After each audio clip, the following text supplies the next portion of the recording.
تلاوت کرنے کا اعزاز حاصل کیا ہے، صرف آیت پاک کا ترجمہ و مفہوم میں آپ کے سامنے عرض کرتا ہوں، اسی سے ہمارا مقصد حل ہوگا۔ آباؤکم، تمہارے باپ، و ابناؤکم، اور تمہارے بیٹے، مراد ساری اولاد، تمہاری ساری اولاد، لا تدرون، تم میں سے کوئی بھی نہیں جانتا، ایہم اقرب لکم نفعا، نفع دینے کے اعتبار سے تمہارے سب سے قریب کون؟ فریضۃ من اللہ، یہ اللہ تعالیٰ کا فرض ہے، اللہ تعالیٰ کا مقرر کردہ حصہ ہے۔ ان اللہ کان علیما حکیما، بے شک اللہ ہی سب سے بڑا جانتا ہے، اللہ ہی سب سے بڑا حکمت والا ہے۔ یہ آیت مقدسہ کا مختصر سا ترجمہ میں نے آپ کے سامنے عرض کیا ہے، اسی میں سے ہم نے اس بات کو سمجھنا ہے۔ اللہ وحدہ لا شریک نے واضح طور پر فرمایا ہے، نہ ہی باپ اپنی اس اولاد کے بارے میں جانتے ہیں جو ان کو سب سے زیادہ نفع دینے کے لحاظ سے ان کے سب سے زیادہ قریب ہے، نہ ہی اولاد اپنے باپوں کے بارے میں جانتی ہے کہ ہمیں نفع دینے کے اعتبار سے ہمارے سب سے زیادہ قریب کون ہے۔ اس بات کو تھوڑا سا ذہن میں لائیں، تھوڑا سا اس بات کی طرف خیال کریں۔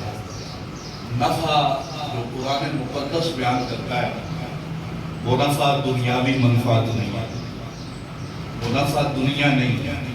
دنیا کو اللہ تعالیٰ نے نفع نہیں کہا، دنیا کو انما الحیات الدنیا لعب و لہو، دنیا کو دنیا کی زندگی کو اللہ نے لعب و لہو کہا، دنیا کو لعب و لہو، دنیا کو کھیل، دنیا تو تماشا ہے۔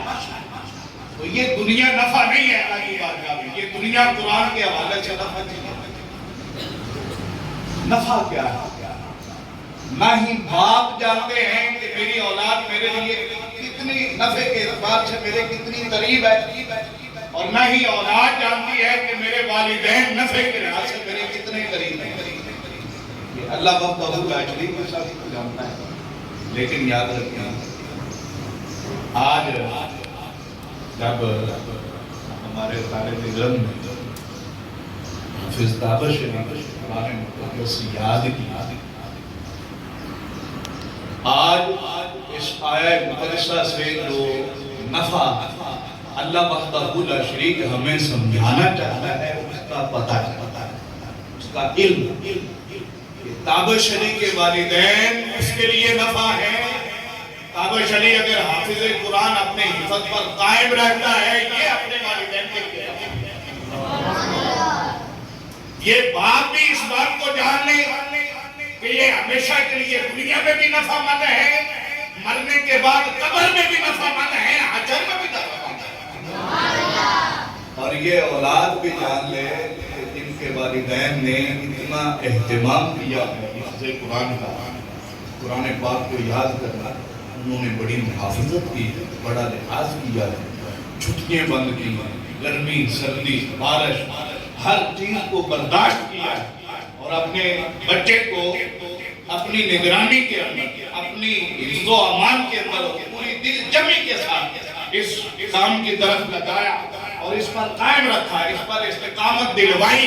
بچہ کہیں پر دولا بھی، اس سے لغزش ہوئی بھی، وہ کہیں پر پھسلا بھی، لیکن والدین نے اپنے بچے کی تربیت کی اور والدین نے بچے کو پکڑ کر دوبارہ سے سیدھی راہ پر لایا۔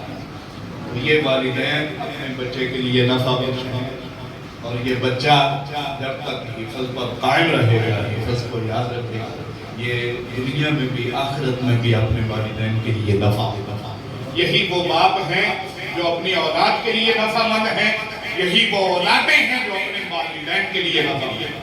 ورنہ ہم نے بہت سارے ایسے بھی دیکھے جو دنیا کے اعتبار سے بہت زیادہ اعلیٰ منصب پر بھی فائد سمجھ لیں کہ وقت کے وزیر اعظم، لیکن جب ان کا باپ یا ان کی ماں میت کی صورت میں ان کے سامنے پڑی ہوتی ہے، وہ منہ چھپا رہے ہوتے ہیں جنازے کی دعا ایسا ہوتا ہے یا آپ نے بھی دیکھا ہے؟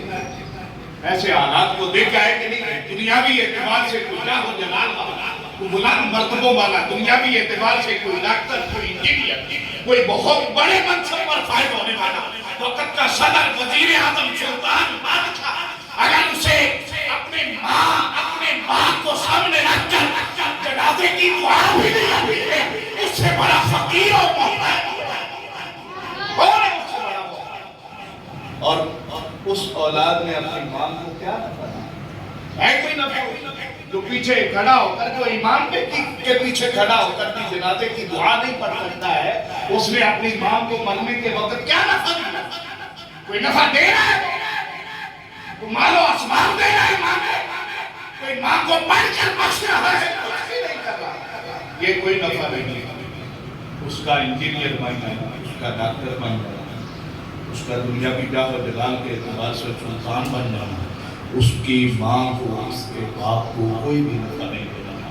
اور یہ باپ، والدین بھی نہیں جانتے ہیں کہ یہ اولاد ہمارے لیے نفع بخش ہے یا نہیں، اولاد بھی نہیں جانتی ہے کہ والدین ہمارے لیے نفع بخش ہے یا نہیں۔ یہ اللہ وحدہ لا شریک ہی سب کچھ جانتا ہے، لیکن اللہ وحدہ لا شریک نے کچھ اسباب ایسے پیدا کرنا ہے کہ ان اسباب کو دے کر، وہ اسباب جو ہماری آخرت کے ساتھ تعلق رکھتے ہیں، جنہوں نے ہماری آخرت کو سنوارنا ہے۔ والدین اگر اولاد کی تربیت کرتے ہیں، وہ نیک ہوتی ہے، وہ اولاد والدین کے لیے صدقہ جاریہ ہوتی ہے کہ نہیں؟ وہ اولاد والدین کے لیے صدقہ جاریہ ہوتی ہے۔ صدقہ جاریہ ہونے کا مطلب کیا ہے؟ کہ والدین کو نفع دینے کے لحاظ سے وہ اولاد سب سے زیادہ اس کے قریب ہوتی ہے۔ یہ وہ نیکی کرتی ہے، نیک عمل کرتی ہے، نمازیں پڑھتی ہے، اس کی تربیت اچھی ہوئی ہے، وہ نیک راہ پہ چل رہا ہے۔ اب قبر کے اندر جب والد کو اس کی عمل کی ضرورت ہے، والد کو بخشش کی ضرورت ہے، اولاد نیک کام کرے گی، اللہ وحدہ لا شریک قبر میں والد کے اسے ضرور فرمائے گا۔ ابو ہریرہ رضی اللہ تعالیٰ عنہ فرماتا ہے کہ ان اللہ لا يرفع الدرجة للعبد الصالح في الجنة، اللہ تعالیٰ ایک نیک بندے کا جنت کے اندر درجہ بلند فرماتا ہے۔ فَيَقُولُ يَا رَبِّ أَنَّا لِي هَذِهِ، وہ بندہ اللہ کی بارگاہ میں کرتا ہے، مولا یہ میرا جو درجہ تو نے بلند کیا یہ کیوں کیا ہے؟ میرے جو نیک عمل تھے، میرے جو اعمال صالحہ تھے، تو نے اپنا فضل فرمایا، قبول فرمایا، مجھے پہلے سے ہی جنت میں تو نے داخلہ نصیب فرما دیا۔ اب یہ جو جنت کے اندر درجہ بلند ہوا ہے، یہ اللہ نے کیوں میرا بلند فرما دیا؟ فَيَقُولُ يَا رَبِّ أَنَّا لِي هَذِهِ، عرض کرے گا مولا میرا یہ مرتبہ کیوں بلند کیا ہے؟ اللہ وحدہ لا شریک فرماتے ہیں، اللہ وحدہ لا شریک اسے فرمائے گا باستغفاری ولدک، یہ تیری نیک اولاد تیرے لیے بخشش کی دعا کر رہی ہے، تیرا درجہ بلند کر رہی ہے۔ یہ ہے نفع۔ نفع کے اعتبار سے والدین کے قریب وہ اولاد ہے جس کی تربیت دین کے مطابق ہوئی ہے، جو نیکیاں کر رہی ہے، اور نفع کے اعتبار سے وہ والدین اپنی اولاد کے قریب ہیں جو اپنی اولاد کو نیک راہ سکھا کر، یہ ہے نفع کے اعتبار سے سب سے زیادہ قریب۔ وہ والدین اپنی اولاد کے سب سے زیادہ قریب ہیں نفع دینے کے لحاظ سے، جو والدین اپنی اولاد کو نیک راہ پر چلاتے ہیں، اور وہ اولاد اپنے والدین کے سب سے زیادہ قریب ہے نفع کے اعتبار سے جو اولاد نیک راہ پہ چل کے اپنی والدین کے لیے بخشش کا سامان۔ اللہ وحدہ لا شریک اپنے فضل و کرم سے ہمیں دین اسلام کی سمجھ اور اس پہ ہمیشہ کوشش نصیب فرمائے۔